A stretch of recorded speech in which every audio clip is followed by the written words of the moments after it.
नमस्कार, माझे नाव विशाल मांगेला। आजची जी पत्रकार परिषद बोलवण्याचं कारण आहे ते असं आहे की दिनांक 20 नोव्हेंबर 2025 रोजी जयश्री पाटील नामक एक बाई नालासोपारा पोलीस स्टेशनमध्ये जाते आणि दिनांक 20 नोव्हेंबर रोजीची घटना ती सांगते की दिनांक 20 नोव्हेंबर रोजी आमच्या जागेवर काही लोक आली, आमच्यावर त्यांनी मारहाण केली, आमचा विनयभंग केला आणि त्या आधारे नालासोपारा पोलीस स्टेशनमध्ये गुन्हा नोंद होतो आणि त्या गुन्ह्यामध्ये एकूण 12 कलम लागतात आणि त्या गुन्ह्यामध्ये एकूण 8 आरोपी केलेले आहेत आणि इतर आहेत ते वेगळे। त्या 8 आरोपीमध्ये चौथ्या क्रमांकावर मी म्हणजे विशाल मांगेला असे नाव गोवण्यात आलेले आहे।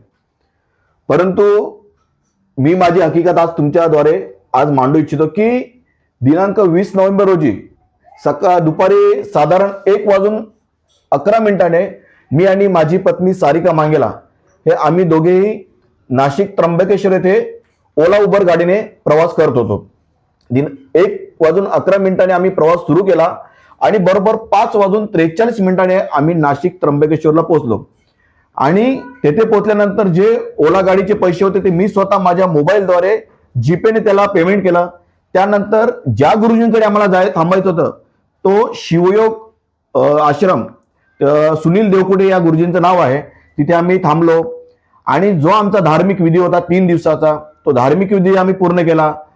त्यानंतर आम्ही तिथून शिर्डीचं दर्शन, साईबाबांचं दर्शन घेतलं, नंतर शनी शिंगणापूरला गेलो आणि त्यानंतर बुधवारी साधारणतः पहाटेच्या 2 वाजता आम्ही घरी परतलो।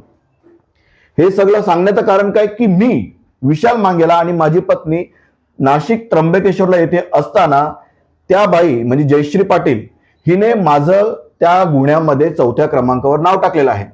माझा त्या जागेशी, त्या प्रकरणाशी किंवा त्या बाईशी कोणताही संबंध नाही, माझा काडी मात्र संबंध नाही। इवन माझा, मी तर म्हणतो की माझा 1 महिन्याचा नाही तर 6 महिन्याचा मोबाईलचा CDR काढा, मोबाईलचं लोकेशन काढा, मी एकदा तरी त्या जागेवर गेलो असेल तर मी आता जेलमध्ये बसायला तयार आहे। माझा काही संबंध नसताना त्या बाईने माझं नाव का दिलं ह्या मागचं देखील कारण आपल्याला ओळखणं गरजेचं आहे। त्या बाईला नावं देणारे हे कोणी इतर व्यक्ती नव्हते, आमच्याच गावातले तरी कोणतरी असतील की ज्यांनी त्या बाईला ही नावं दिलेली आहेत। आणि माझं नाव देण्यामागचं कारण काय, त्या बाईचा आमच्या गावाशी कोणत्या व्यक्तींशी संबंध येतो हे आपण ओळखलं पाहिजे। आणि त्यामागचं कारण काय तर माझा कुठेतरी मला खोट्या प्रकरणामध्ये, खोट्या केसेसमध्ये अडकवण्याचा हा प्रयत्न चालू आहे।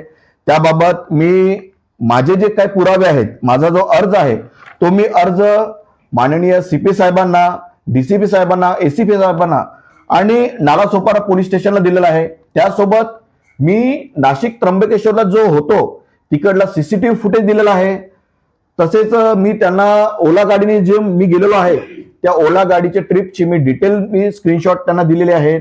त्यासोबत मी जीपे केलेले आहेत त्याचे स्क्रीनशॉट दिलेले आहेत। हे सगळे पुरावे मी सोबत जोडून त्यांना दिलेले आहे। आता पुढे त्यांनी चौकशी केली पाहिजे की खरोखर विशाल मांगेला तिथे होता का आणि जर होता तर कसा होता।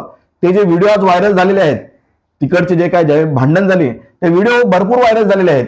त्या व्हिडिओमध्ये देखील तिला ओळखायला सांगा की यातला विशाल मांगेला कोण आहे, इथे विशाल मांगेला कोणी दिसतोय का, आणि जर ती असेल सत्य तर तिने समोर येऊन सांगावं।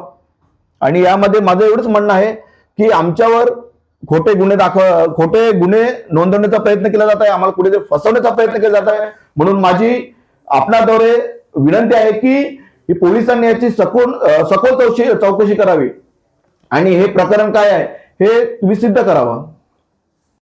नमस्कार, माझं नाव स्वप्नील महादेव वैती। ज्या वेळेस हे प्रकरण झालं त्यावेळेस मी तिथे उपस्थित नव्हतो। सेम विशाल मांगेला जोडल्या ही जी घटना झाली आहे तशीच माझ्या जोडल्या सुद्धा झाली आहे। मी ज्या दिवशी हे प्रकरण झालं त्या दिवशी मी होतो वैतरणाला माझ्या भावाच्या जोडल्या गेलो होतो। त्या दिवशी माझ्या मामाच्या जमिनीचं काहीतरी काम होतं, तलाठी ऑफिसर सुद्धा तिकडे आले होते। त्यावेळेस मी साधारण तिकडनं 5-5:30 दरम्यान निघालो। 5-5:30 दरम्यान निघालो, माझा भाऊ आणि मी आपल्या विरार जकात नगर तिकडे नाश्ता सुद्धा केला, तिकडचे सुद्धा CCTV फुटेज आहेत। हे सगळं मी सांगितलं होतं, साहेबांना सुद्धा सांगितलं होतं की ह्या प्रकार माझी लेनदेन नाही, तरी मला जबरदस्ती उचलून या लोकांनी नेलं। FIR करताना पण मी सांगितलं साहेब माझ्याकडे एव्हिडन्स आहेत, मी तलाठी मॅडमशी पण तुम्हाला बोलणं करून देतो, किंवा माझे सीसीटीव्ही फुटेज दाखवतो, सगळं दाखवतो, तरी या लोकांनी माझं ऐकलं ना. मला साधारण 11:30च्या दरम्यान बालाजी सिगरून आगाशी इथून उचललं, नालासोपारा पोलीस स्टेशन नेलं. माझे काही शब्द न ऐकता या लोकांनी FIR दाखल केली आणि मला 1:30च्या दरम्यान कोर्टामध्ये हजर केलं. कोर्टामधनं मला 5 दिवसाची PC लागली. ह्या लोकांनी 10 दिवसाची PC मागितलेली, पण जज साहेबांनी 5 दिवसाची PC लावली. 5 दिवसाची PC नंतर आम्ही सुद्धा परत गेलो. परत 5 दिवसाची PC नंतर आम्हाला तिकडे MCR लागला. 2 दिवस मला जेल भोगावं लागलं. जे मी केलंच नाही, जे कृत्य मी केलंच नाही ते मला भोगावं लागलं सर. त्याच्यामध्ये तुम्ही काहीतरी आमच्यासाठी करा, ही माझी विनंती.